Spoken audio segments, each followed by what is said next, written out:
अस्सलाम वालेकुम।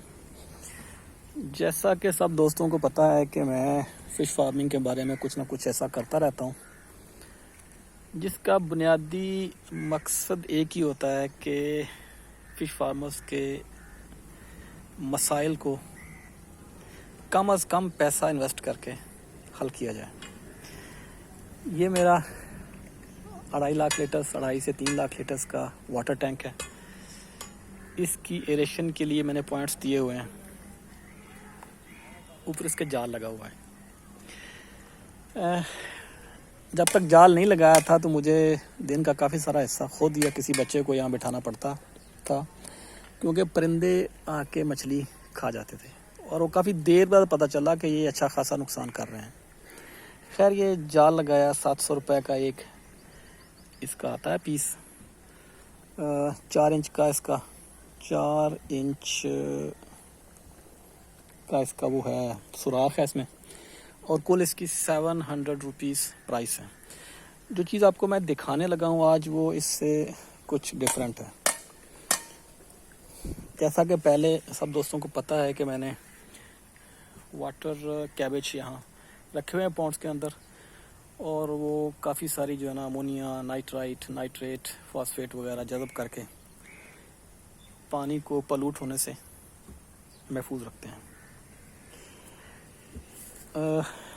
या तो आप फ्रेम बना लें, फ्रेम के अंदर आप ये प्लांट्स रख लें, फ़ायदा है।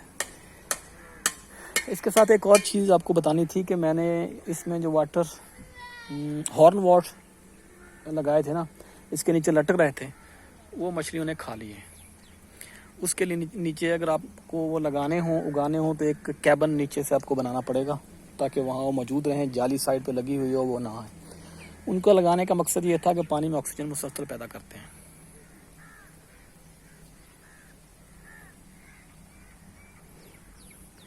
पिलर्स हैं ये साइड पे, और फिर सेंटर में पिलर्स लगे हुए हैं। इनका मकसद ये है कि सर्दियों में इनके ऊपर मैं पॉलीथीन लगाऊं। इतनी मोटी तार से ऊपर इसके वायरिंग कर दूं, टॉप पे जैसे ये की हुई ना मिड में, तो ऊपर इसके वायरिंग कर दूं और उसके साथ फिर पॉलीथीन लगाऊं, एयर टाइट कर दूं, ताकि टेम्परेचर जो है ना वो तेज़ी से कम ना हो सके। दिखाना आपको कुछ ये था कि वाटर कैबेज मैंने यहाँ उगाए हुए हैं। ये पॉन्ड के एक साइड पे हैं, ऑलमोस्ट 22% हिस्से पे ये उगे हुए हैं, और मैंने ये हिस्सा खाली छोड़ दिया है। इसकी एक बाउंड्री बना दी है, जाल लगा के यहाँ इस तरह से, तो ये जाल के एक साइड पे हैं प्लांट्स हैं, इसको क्रॉस नहीं करेंगे। रस्सी बांध दी है, कुछ तार के साथ इनको मैंने अटैच कर दिया है, तो ये एक हद बन गई है। इस हद या इस बाउंड्री के आगे ये वाटर कैबेज नहीं जाएंगे। यहाँ ये ग्रो करते रहेंगे एक साइड पे पानी के, और जितना पानी में अमोनिया, नाइट्रेट, फॉस्फेट या कुछ भी ऐसी चीज़ें हैं, एक्स्ट्रा कार्बन डाइऑक्साइड वगैरह, वो ये कंज्यूम करते रहेंगे। मुझे पता है एक राय आएगी कि रात के वक्त ये कार्बन डाइऑक्साइड पौंड में जो है ना वो मिक्स नहीं करेंगे, ऐसा है। लेकिन एक इनकी अगर नेगेटिव एक्टिविटी है ना रात में, तो दिन में आपको पता है कि रात दिन में जितनी नाइट्रेट है, फॉस्फेट है, वो इन्होंने कंज्यूम कर लेनी है। मैं ग्रीन कल्चर पे काम कर रहा हूँ। वाटर कलर देख लें कैसा प्यारा है, और ये इसकी ये वाली हद है।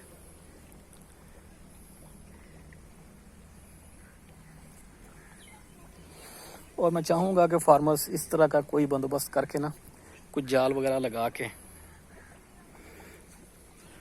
इसको एक ख़ास हद तक महदूद कर दें, ताकि आपके पौंड के कुछ मखसूस जो मसाइल हैं, अमोनिया, नाइट्रेट, फॉस्फेट, वो कुछ ज़्यादा ख़र्च किए बिना हल हो जाएं।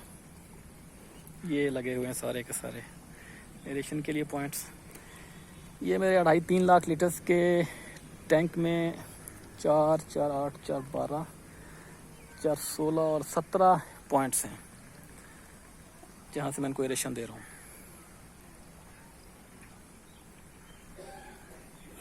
और ये एरो ट्यूब्स लगाई गई हैं। एरो ट्यूब्स कट करके उनको 6 इंच साइज यहाँ लगाया गया है। ऑलमोस्ट 6 है, कुछ उससे कोई 1-8 इंच छोटे बड़े होंगे। एक साइड से लकड़ी का छोटा सा पीस मैंने फिक्स करके उसको क्लम्प से बंद कर दिया है ताकि वहाँ से लीकेज नहीं हो। दूसरी साइड से एक नोज़ल के साथ नोज़ल पे पाइप चढ़ा के और उसको एरो ट्यूब के अंदर मिक्स कर दिया है, फिक्स कर दिया है।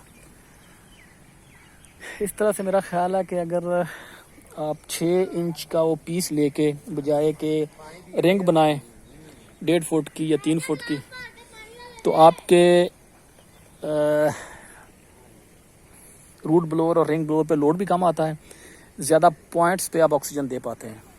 अब खुद ही अंदाज़ा कर लें कि ये अगर 6 इंच का एक पीस है तो 3 फुट के मुकाबले में इसकी 1/3 इसकी है वो प्रेशर रूट ब्लोअर पे, या इसने इतनी थोड़ी ऑक्सीजन लेनी है। और कुछ लोग 3 फीट का लगा लेते हैं, यानी उससे तो ये 6 गुना कम इसका साइज़ है। लेकिन ये देख लें कि किस तरह से ये एरेशन दे रहा है। ये डिपेंड करता है आपका जो उधर रूट ब्लोअर या रिंग ब्लोअर लगा हुआ है इसकी कैपेसिटी पे, इसकी स्पीड से चला रहे हैं आप। तो कोशिश मेरी तो यही है कि छोटे पीस लगाऊं एरो ट्यूब्स के, ज़्यादा पॉइंट्स पे ऑक्सीजन के लिए इनको फिक्स कर दूं ताकि कोई कॉर्नर, कोई जगह रह ना जाए जहां आपकी ऑक्सीजन की फराहमी ना हो सके। इसमें हर तरह से बचत है कि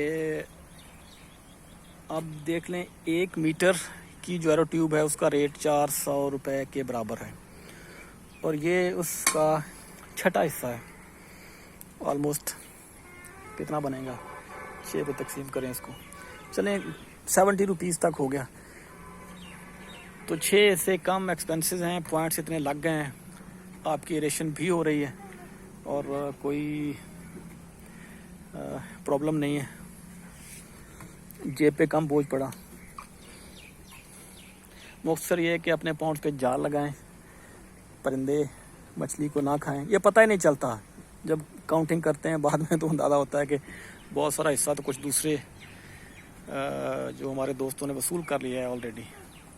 ये तकरीबन 18-20% हिस्से पे वाटर कैबेज है और बाकी सारा का सारा आपको नीट एंड क्लीन लग रहा है, वहाँ आपकी एरेशन फुली चल रही है।